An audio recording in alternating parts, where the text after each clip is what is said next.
this time I'm at the school not skating. I thought about it earlier, but it's like hella windy today. And while going certain directions, that's fine. Other directions, that's a pain in the ass. So, so I decided not to do that.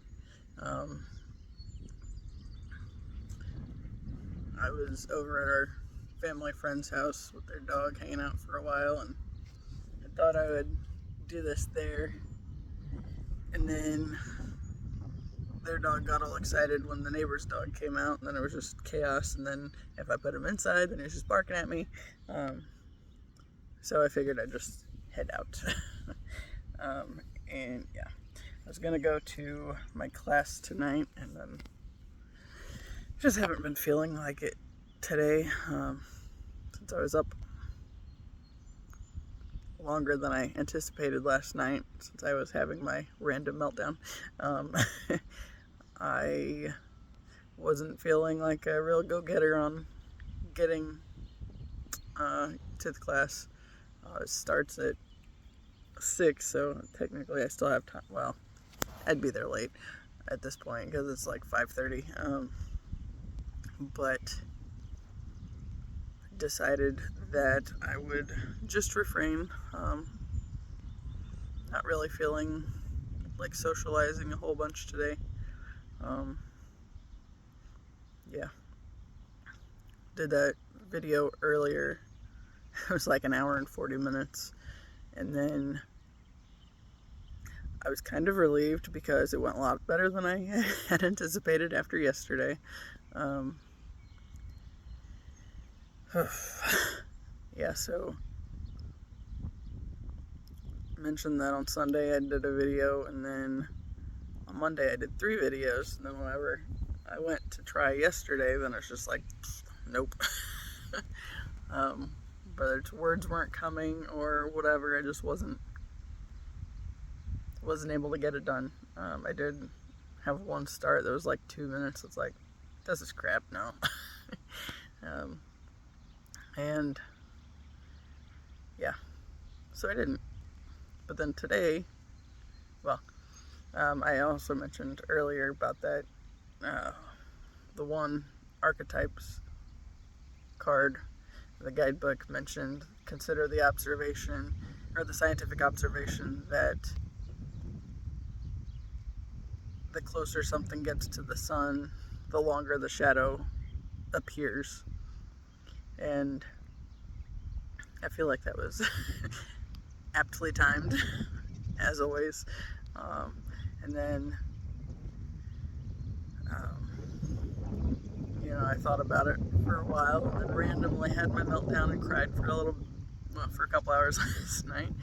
And then today I was fine, and did that one earlier for, I can't say the longest that I've ever done, because I think the original longest that I had done got split into 2 videos. So yeah, but whatever. It was the longest straight through. Yeah.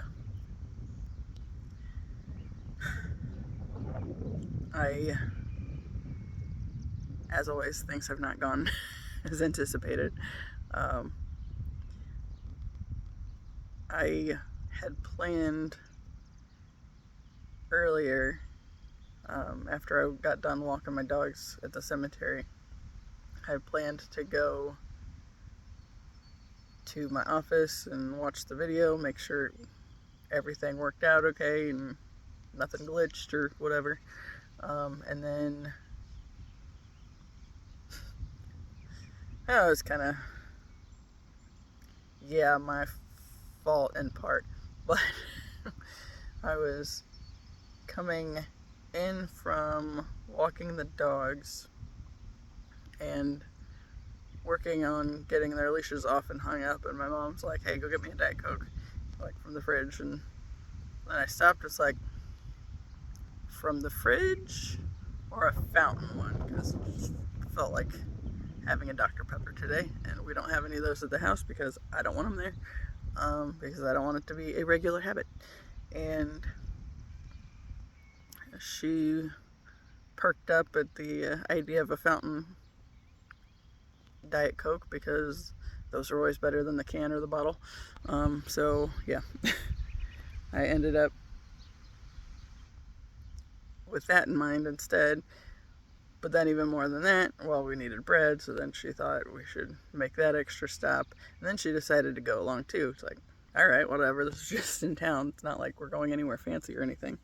Although I did verify that she didn't have going anywhere out of town or to neighboring towns at that point. And she said, no, just bread and the Coke. But if that would have been all we did, that would have been fine, and I would have had time to watch the earlier video and get it to where it would be loading now. That did not happen. And it was fine. Like, we stopped at the local grocery store, and I went in, well, she started getting the money out. It's like, I knew that's what was going to happen. I knew she had no intention of going in. She just wanted me to go get it for her, which is fine. And she just wanted to go along for the ride. And then when we go to the gas station after that, I got the 2 loaves of bread and went back to the car, and then we went over to the gas station for the drinks. And when I pulled into the parking spot, she says, how would you feel about going to visit your grandparents for a few minutes? Like, crap, I knew that was coming. I knew there was a catch somewhere on this whole excursion. And I don't mind going over there. However, we do every Sunday. That's the weekly thing. The family goes over to their house to visit. And, you know, most of us live right there together anyway. But my mom and her sisters usually pretty much go almost every day during the week as well. Whether there's doctor's appointments or whatever else, they're over there one way or another in some capacity. Apparently, this morning, the youngest sister went over there and took breakfast sandwiches, and my mom didn't feel like going over there at that time, so she skipped. It's like, so that was the catch.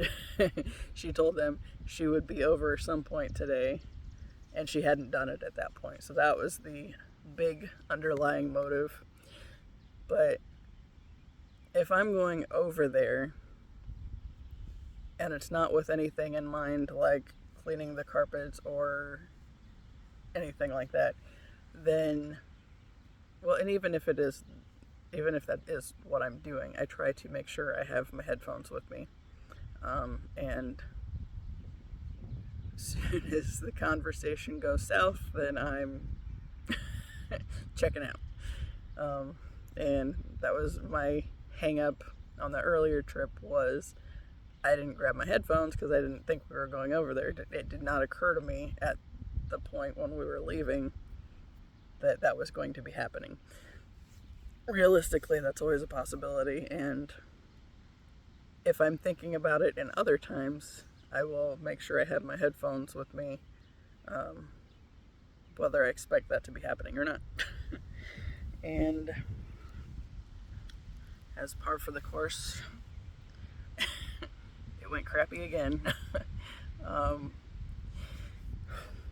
It's kind of frustrating at some level, because ever since I was 7 and his dad passed away, my grandpa has been obsessive about his death. And that was in 1991. So here we are all these years later, and he's still around, still obsessing about his death. You know, and before it was every time anybody had a birthday, we were talking about his death. You know, and always. He is 84, or will be 84 this year. No, 85 this year. It's like, that's already a lot longer than a lot of people get. You know, my friend Tyler died at 35. And we had, my uncle was,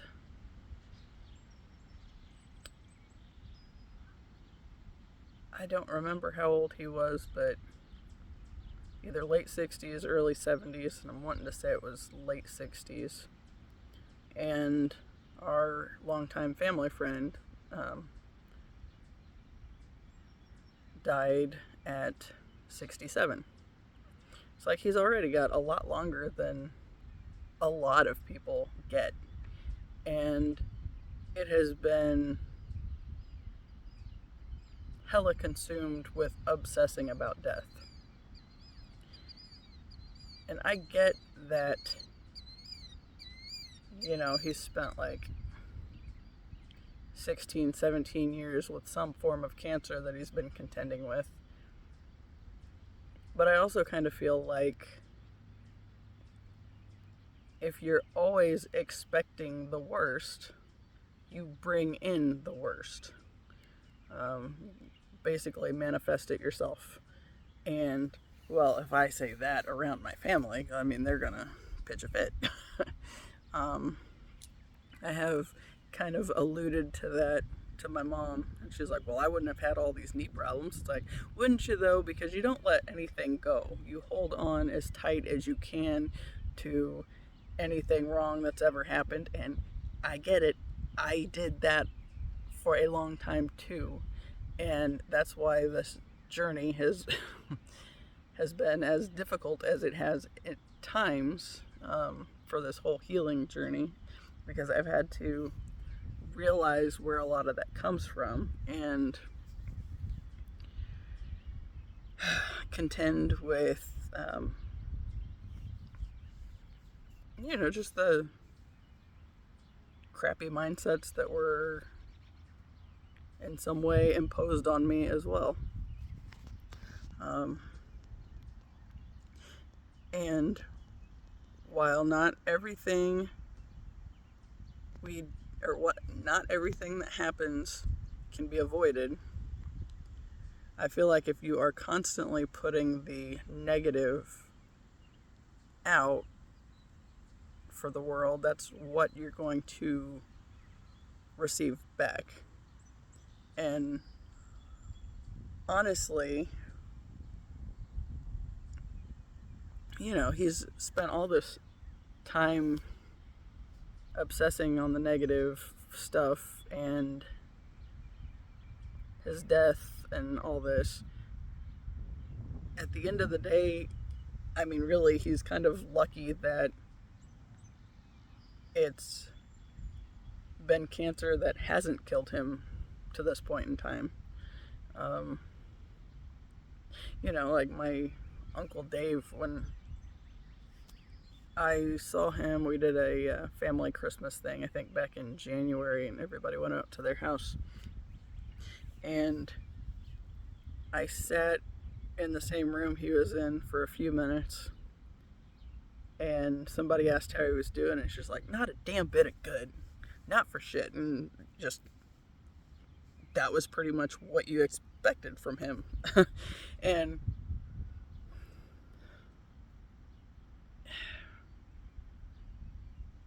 he did have a decent sense of humor, and he's a bit of a smart ass, which I guess that can go multiple ways too. But that when it first, honestly, when it was brought to my attention that this was going to be a year where there was going to be a lot of death starting out, my first thought was my grandparents.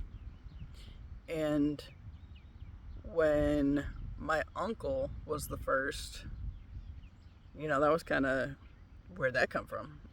He'd had, he was diabetic and didn't take a whole lot of care of that for a lot of years.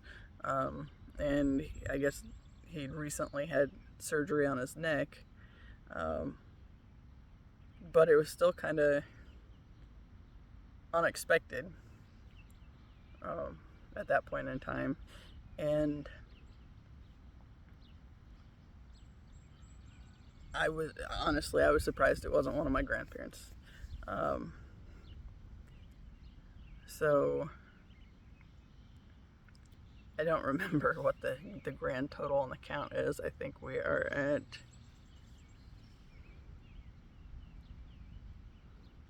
I know there's 3 people that I knew directly that have passed away this year. And I have heard, I think, of about 3 others. One of my friends, her longtime friend from college, her mom passed away. And I'd met this girl one time, never met her mom or anything. So I knew the connection, but at the same time, it wasn't somebody that I knew. And then there was another one that I did some pet sitting for last year, that it was somebody they knew that had passed away. And then there's been, I've had a bird and a gecko that have died this year, and my aunt had a cat that she lost this year. So there's been quite a decent amount of death in some way or another. You're not always human, and this is mid-May at this point. And really, he is still lucky that it was not him, because there were some close calls, back at the start of the year. But it's like, it's still so inclined to fixate on the negative. And I guess yesterday,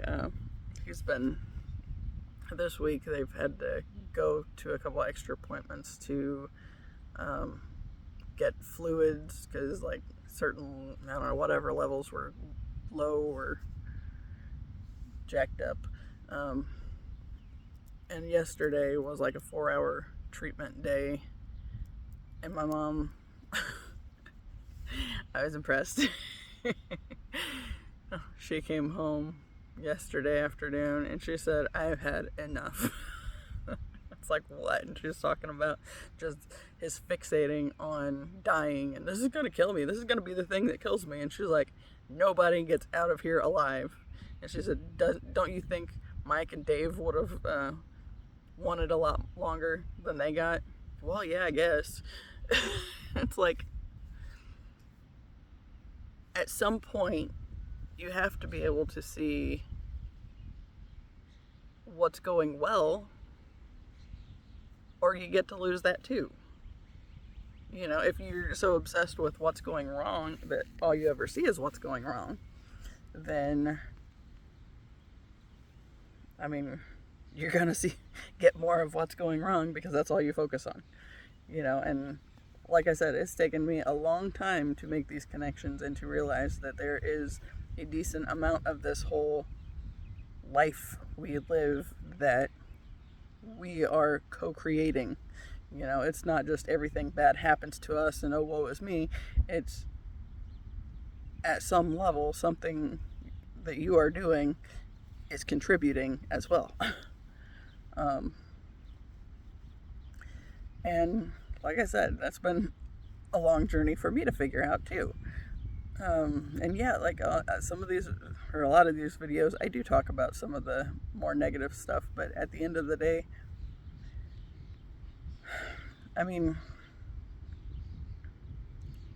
there's a difference between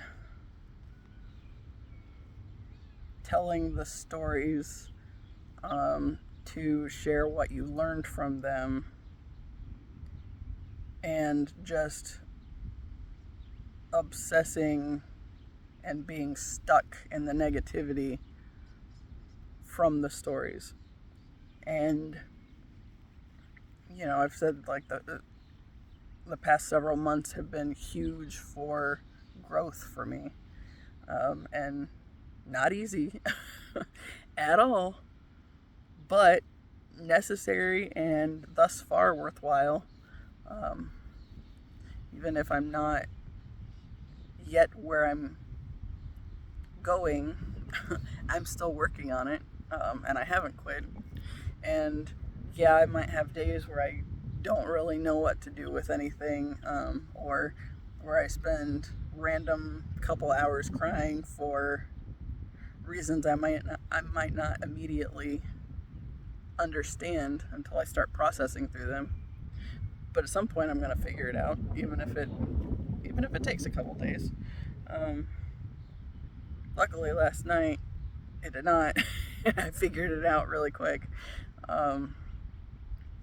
and a lot of it does go back to the fact that this is a growth process, and part of change is scary, and a lot of people refuse to change because it's scary and they don't know what to expect of it. But I'm glad that I have been growing and making the changes that I have had this year. That's that's been huge, and yeah. Trying not to get stuck, but there are those days that sometimes take a little bit to get through on them. But yeah, I was looking at that app I talk about periodically, the pattern, and it was kind of, I've read this before a few times, but it's just like a lot of what it was talking about. It's like, oh, and I feel like it does kind of relate to a lot of the stuff that I've been learning and growing through, and yeah, I don't know. So I might as well read it. But now it's kind of jacked up because I was writing it from my phone from the app so I could refer back to it and make it easier, because otherwise I got to screenshot like everything and it's a pain in the ass because there's like 30 screens. But yeah, so this is for the Uranus square, my Venus in Leo. It says, at your best, you have a star-like quality that draws people in. There's a larger-than-life feeling about you. You're not meant to be ignored. Though you stand out in a crowd and often get noticed, you can be unconventional or even a bit eccentric. You're meant to inspire others and be a visionary, but not in the typical way. You have the capacity to create something unique and be an instigator of change for others. There's a side of you that's unlike anyone else, and you're intended to embrace your innovative qualities. Alternatively, when you're struggling, you might unnerve others. They could find you unpredictable or hard to contain. You might feel pressured to tone down things and be practical, or criticized for wanting to be the center of attention. Or you could be uncomfortable with what sets you apart and try to stick to the ordinary road. In this case, you might find that unusual things happen. This is especially likely if you're trying to conform to please others or take action in an ordinary, cliched way. I feel like I talk about that on here a lot too. Like early on in my life when stuff started going to crap. And then I started trying to conform and stop making people stop being somebody that everybody seemed to actively dislike. It's like when I tried to blend in, anytime I've ever tried to blend in my life, it has gone drastically the other way. Yeah. Anyway, it continues. It's very long, and since I started, I had another page marked that had pink ink on it, and I was writing in brown ink, and then I ended up writing through some of the pink and all around it, so hopefully I stick to where it goes, and it actually portrays the message well. It says, your charismatic, extroverted side makes you a magnetic presence in any room. You have that something special that people are just drawn to. You stand out in a crowd and tend to be one people notice. Not like it's the colorful hair or the multiple piercings, all that fun stuff.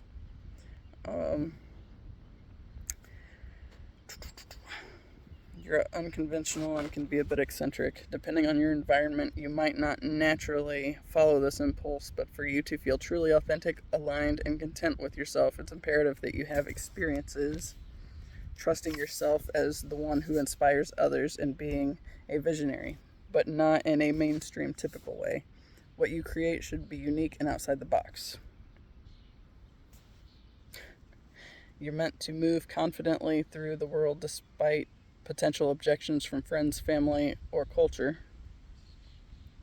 And I got hung up there for a long time. Make freedom a priority and follow your dominant, outgoing impulses. Don't second guess yourself or compare yourself to others. While you may have other insecurities, you're meant to discover radical self-love and acceptance. Pretending you're just like everyone else makes you feel more alone and alienated. Unforeseen external events try to release the inner eccentric in you. They make your inner separateness obvious to everyone and impossible for you to hide. Change is good. It's a process you need to evolve. When unpredictable things happen, people may think you're the cause and accuse you of being disruptive or egotistical. Don't let that noise affect you. Your capacity to love yourself unconditionally is your gift to others. That was the part that was like written through the pink. Part of your journey is becoming an agent of change for other people, pushing them outside of their comfort zones.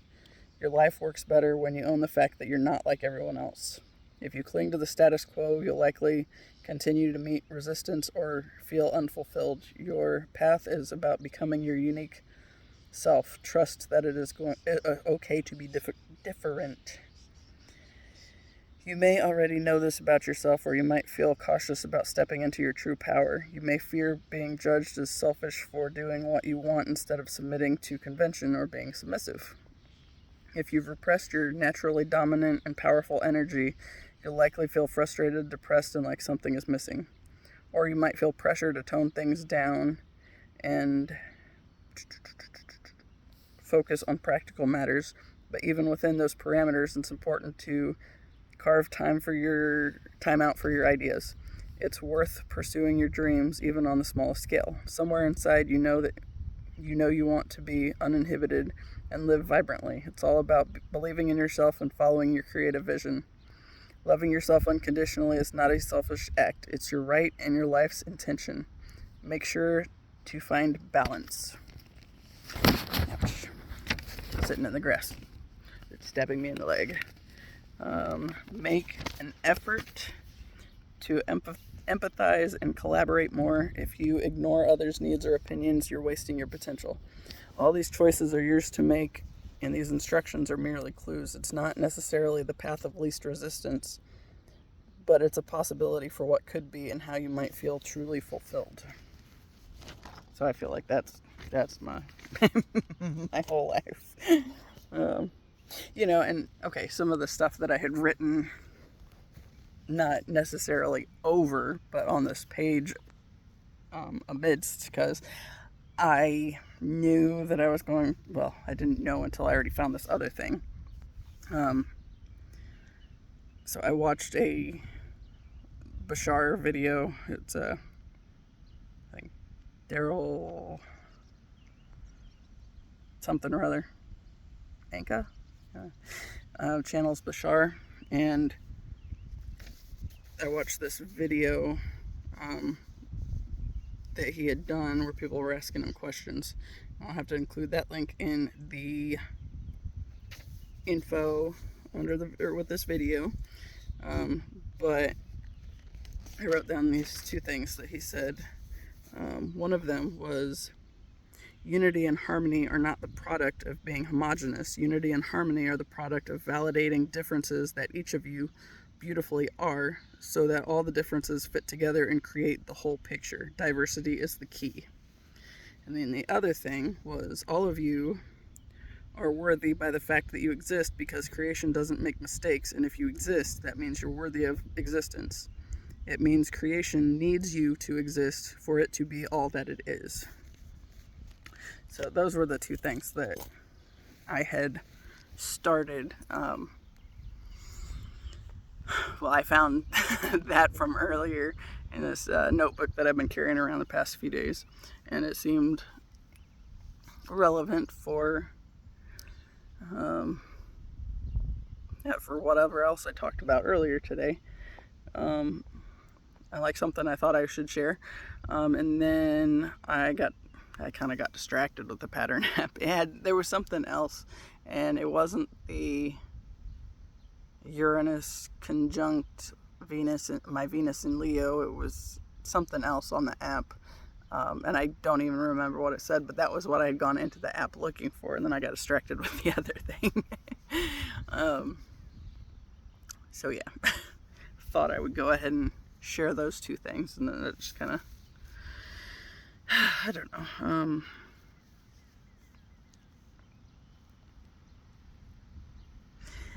I have thought a lot, especially with that last thing. All of you are worthy by the fact that you exist, because creation doesn't make mistakes. And if you exist, that means you're worthy of existence. It means creation needs you to exist for it to be all that it is. I've been thinking a lot about how I think with everybody that is on the planet, I feel like we already have everything we need to solve the problems of the world. We just have this thing we're contending with where everybody's trying to conform, thinking that somehow that's the right thing to do, and it's not. I think we need to, like all that stuff says, and like I thought before I ever read that, I've only had that app the past, I don't know, 3 or 4 years maybe. I feel like if everybody stepped into who they came here to be to the fullest extent of who they're meant to be, then we could easily solve the problems of the world and make the changes necessary to make this a worthwhile place to live for everybody. And it's kind of funny because it's like something that a lot of people want to think is beneficial on that aspect of the journey is actually the biggest obstacle to the journey, and that whole church thing. And my dad and I have gone around and around because he keeps trying to bring me back to save me from hell and blah, blah, blah. It's like, I've already lived that existence. There was 3333 on the clock. I've already lived that existence, and it didn't work well for me. In fact, trying to conform to what systems and ideologies the church put in place was hugely what prevented me from actively choosing myself and making better decisions and making better use of my life. The fact that I got into this freaking toxic relationship, and like I've said before, he was not the only toxic aspect of that. I was also toxic because I wasn't trusting myself. I didn't even know who I was. And if you enter into a relationship not knowing who you are to begin with, you're basically setting yourself up to have more toxicity. Because you just can't be who you are truly here to be if you don't or if you're just trying to appease other people.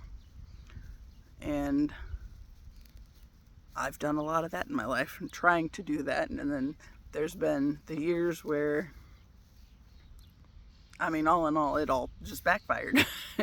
You know, when I tried to blend in, I stood out like a sore thumb.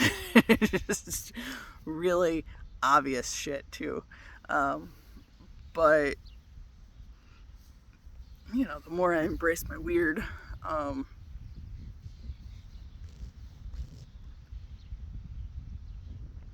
I like how it's received better. Like, you know, we went to Culver's for dinner the other day after my niece's dance recital, and I had somebody practically jumping over the counter because they wanted to tell me they loved my hair. And I feel like a lot of that, like, I've told this story before too. Okay, when I got divorced, I actually dyed my hair dark at first, and I moved back up here and cut it all off.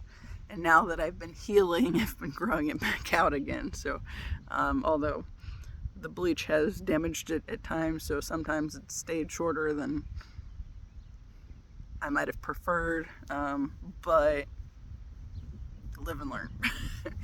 But anyway, I think at one point,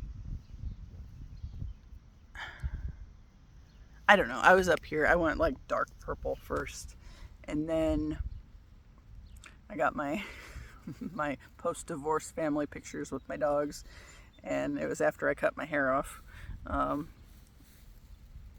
So it's like short, dark purple, almost black.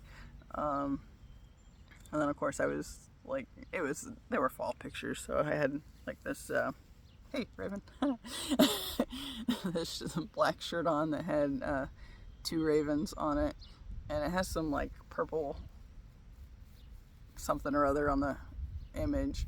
And then I had like this long sleeve orange shirt, and it was kind of going with, it was freaking October, I love Halloween.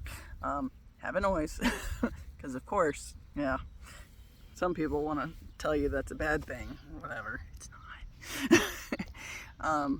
So yeah, so it started out dark purple, and then I kind of got a little more adventurous, and it's like, maybe I should try something more of a light blue, or a lighter blue, kind of, I don't know. It was kind of like an aqua color, I guess. And then there was a span of time I was on a dating app, because I thought I might be interested in seeing what else was out there. Until I saw what else was out there. It's like, fuck this. Yeah, so that one. One of the profiles that I saw, and I don't even remember which one it was on necessarily, because I tried like 5 different apps, and it's like, ugh, no. But the one that I think did me in was this one guy that was talking about, if you have facial piercings, tattoos, or have ever had green hair, no thank you, I'm looking for somebody I can take to church with me. I was just like, yeah, so at that point I had never had green hair, and now it's one of my go-tos. Of course, it helped that when I played roller derby, you know, green was one of our colors. So it's like, hey, derby excuse. Yeah, so I did that. But yeah, ever since then, like, not necessarily this shade. I kind of like this one, but it's not. I mean, this is a mix of mint and Lucky, I think, and it's like 2 different brands, so it's kind of weird. And yeah, it worked out. But yeah, I showed it the other day. It was not great with just the mint. It needed more zing to it, I guess, which has been added. And I was going to give it a couple days, and it's like, I can't. I gotta fix it. Mainly because I didn't know when I'd be doing another video. So, I mean, yeah, obviously, when my hair was that weird brassy looking color, that was a lot of fading out and just not fixing yet because I wasn't ready to fix it. But who cares? Part of the process. But this, okay, and honestly, when I came across that guy's profile, I just had my eyebrow pierced at that time. Didn't think I would be somebody to get my nose pierced, but then, oh well. But not other holes in my face, why not? And I like that guy talking about wanting somebody he can take to church.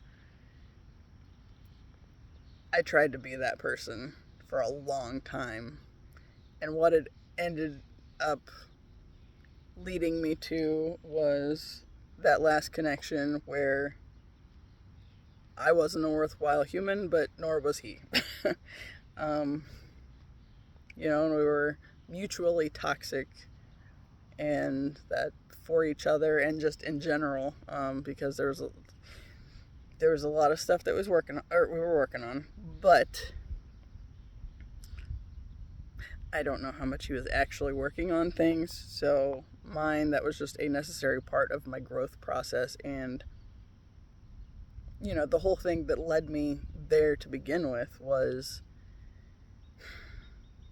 that whole, there was this purity movement and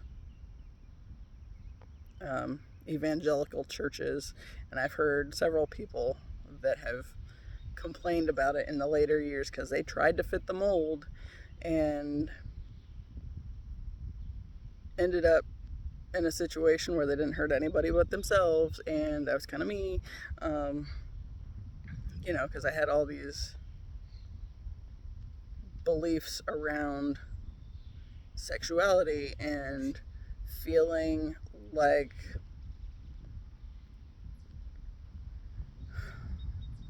it somehow made you less of a person if you were out having these connections in relationships. And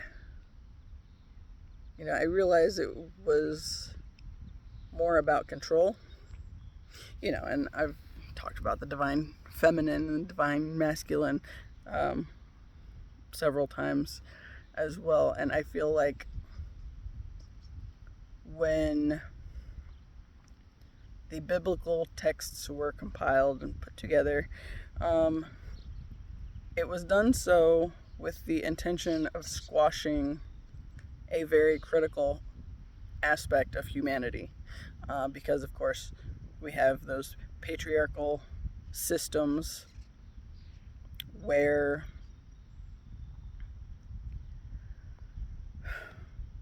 I've basically been trying to destroy the feminine. And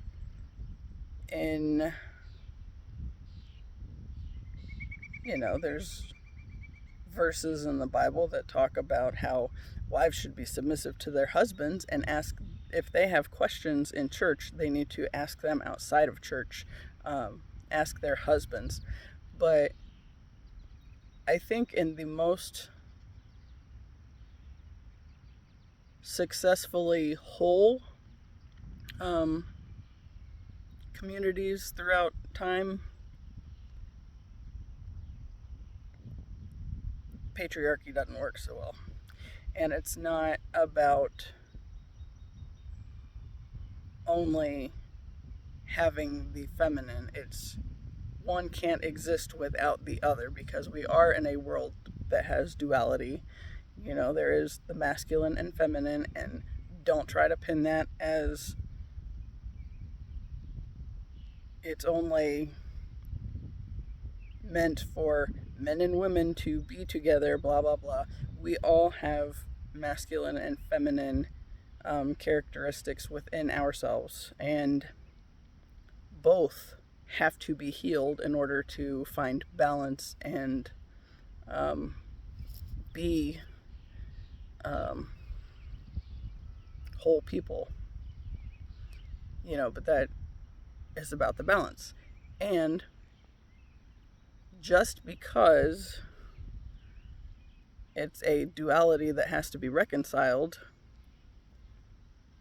as with all dualities, we need to see that we have both aspects within us before we can truly be whole and compassionate, loving humans. So there is no single person out there that can legitimately tell somebody else who or what they are, and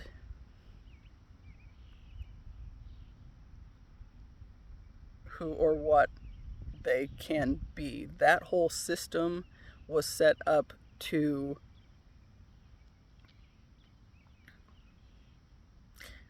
create narcissists and victims. And that's what's been done. And, we have a whole lot of people and a whole lot of the bad, toxic beliefs that come out of the church.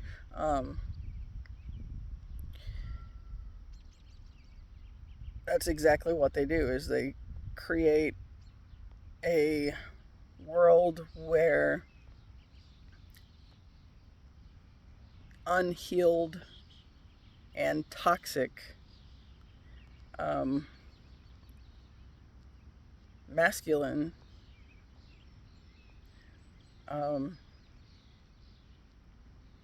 are running around kicking through other people's boundaries, disrespecting people, taking what they want, like the whole Crusades thing, and just like any religion like that throughout history that has gone in to save any other culture and then ended up with killing them instead because it was easier than converting them in a lot of ways. I mean, because if you know that way doesn't or wasn't what was working for you, and then it's imposed upon you, you're gonna at some point go back to what did work or want to seek it out. Yeah.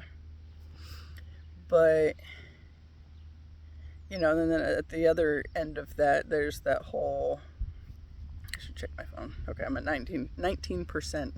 So I'm trying to watch the battery life too. So for the unhealed feminine aspect of it, okay, consider those same people that are out there throwing their weight around, trying to convert everybody to this way of thinking, and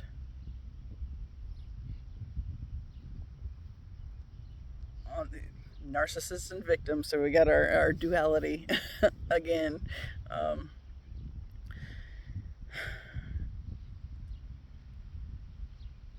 So you have all these people that are told they have to seek this God figure outside of themselves for healing. You get a bunch of people that don't heal. I know I lived that existence, and as long as I was trying to count on Jesus to have it done for me, it didn't work out. And, Tyler, I think I've written about this, probably journaled more than anything. Tyler, for me, was the living example of the Christ figure. He was somebody that he still had his own issues. He wasn't perfect. But he made room for it to be okay for me to be me. And because it was somebody that gave me a safe place to exist, I was able to start processing through some of the work that I did need to do. And I knew that's what I was asking for when I was in high school and going to church. I wanted to understand that whole thing. um, and then what ended up happening was these people took the story and basically molested it into something that it wasn't and was never meant to be. Because he was showing that healing is possible and we can choose to pursue healing for our lives, and that it is essential to do so in order to get back to the truth of who we truly are and meant to be. And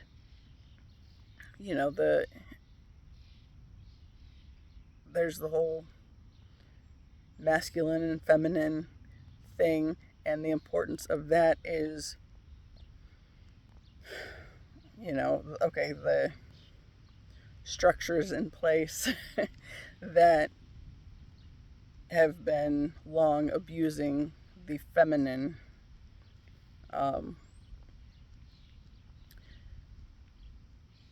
and have set up these systems where people think it's okay to rape and abuse the feminine just because, well, the Bible basically says she's lesser than the masculine. But that wasn't what was going on at all. Jesus had a feminine aspect within himself, and in order to become a whole person, he had to find balance within both of those aspects. And the feminine is the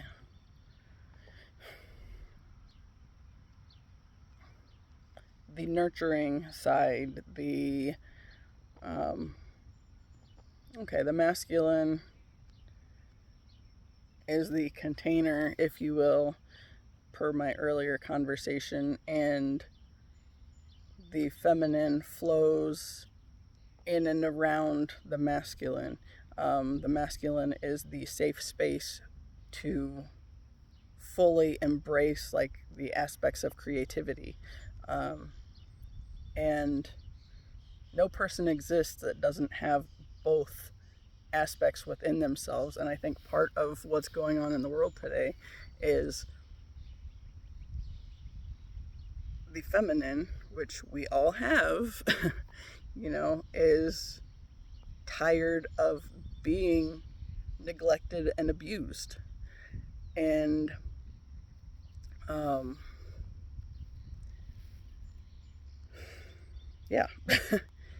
we're starting to have that pushback. And I've been watching all this. Well, I haven't been watching it. I try to steer clear of it. My dad has been watching it, and I will periodically walk into the room that he's got it on TV or whatever, and they're talking about, you hear people, please Jesus, come back and save us, blah, blah, blah.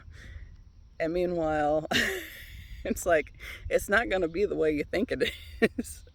But we are all in this together, and we are all aspects of the divine, here to learn and understand more of itself.